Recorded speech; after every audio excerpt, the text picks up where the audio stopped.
U okviru etno domaćinstva, restorana i konaka na oko 0,5 hektara zemljišta, a pod pokroviteljstvom Kamping asocijacije Srbije i Turističke organizacije Beograda, otvoren je kamp parkiralište Zornića kuća.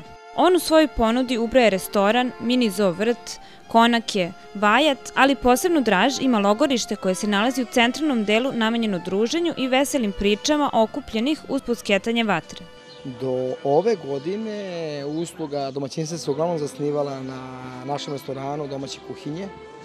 Od prve godine na hotelu, to je s konacima, gdje imamo 13 apartmana i soba. Međutim, ove godine je restoran rasterećen što se tiče samog koncepta i gledamo da ponudimo mnogo širi dijapazon usluga osim tog etno restorana. Tako da od ove godine imate mnogo veću suvenirnicu za naše goste posetioci, imate galeriju, imamo kafiteriju koja je otvorena u sastavu hotela, odnosno konaka, tako da gosti kampa mogu da dobiju kafiteriju ako neće u restoran.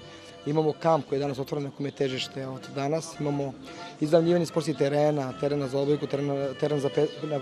odbojku na pesku, bicikala. U toku zime smo raskrčili i opremili 3 staze zdravlja u ukupnoj dužini od 10 km u šumama i potocima ispod nas, tako da mogu da šetaju njima, mogu da izmaju bicikli da se voze istim stazama. Ovaj kompleks i idilično imanje u njemu nalaze se neposredno pored Beograda u selu Baćevac.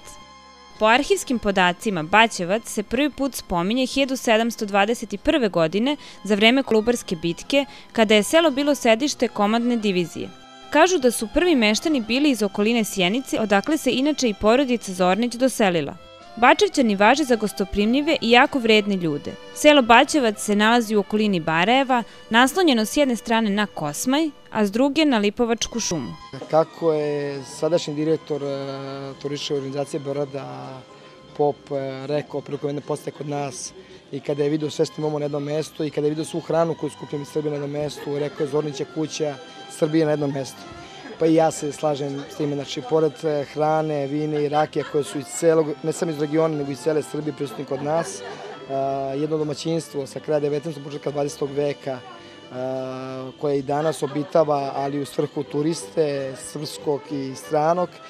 Naša je misija da, pored zarade za koju svi radimo, da se razumemo, da na najbolji mogući način predstavimo naš region i našu državu ljudima koji dolaze iz regiona i strancima pre svega kada dođe ponesu najbolje moguće utiske iz Srbije. I koliko god je to trend zadnjih možda 6-7 godina po meni ili 8, mislim da je toga fali još dosta kod nas u Srbiji. Ja sam se malo pronašao kad ste vi dolazili da je ovo trend, ja sam rekao sreće što nam je trend, ali nemamo neko more, tako da moramo se osvrnuti na ono što je trend, a to je seoski turizam i banje. Ova oaza mira nadomak Beograda na neki način predstavlja i vazdušnu banju okupanu u šumama hrasta, cera i bagrema. Mir, tišina, atmosfera sela i neposrednost domaćina jeste ono što ovo mesto čini posebnim. Pa Beograd je omeđen sa 2 sela, jedno je nautičko selo u Surčinu, a drugo etno selo ovde u Barajevu. Negde između to dvoje se i kreće ono sve što jeste turistička ponuda Beograda. Prosječan Beograđanin ne bi ni pretpostavio da postoji jedno i drugo.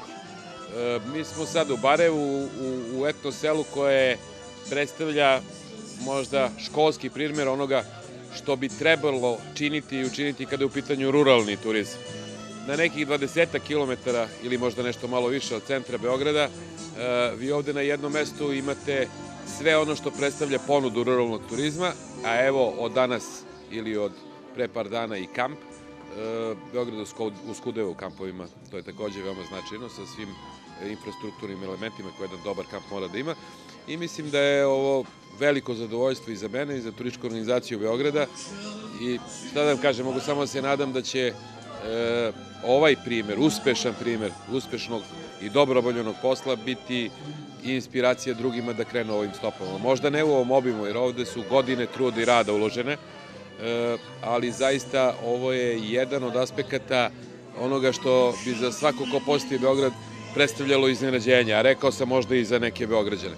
Izuzetno mesto, izletište, njegov kapacitet je dosta značajan, ali ajde da ohrabrimo i druge da razmišljaju na ovaj način, jer uz recimo poljoprivredno domaćinstvo kao druga delatnost i okolina Beograda bi mogla da ima značajan prihod od ovog vida turizma.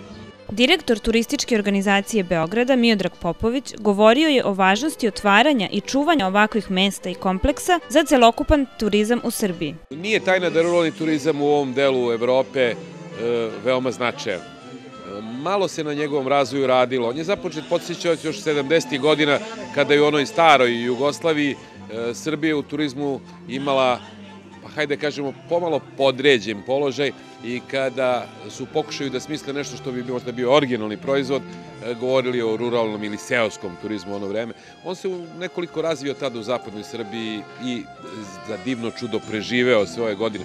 U drugim delovima Srbije to nije bio slučaj. Poslednjih deceniju i po, imamo specifičan vid u Vojvodini, dakle to su salaši, koji opet imaju svoju publiku, ali tu se negde, ako smem da primetim, stalo na pola puta.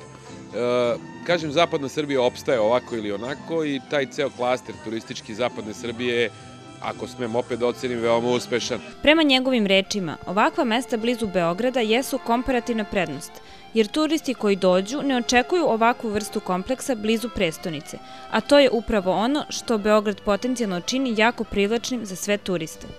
Turistička organizacija Beograda planira da za ovo leto brojnim manifestacijama i festivalima privuče veći broj turista nego prošle godine.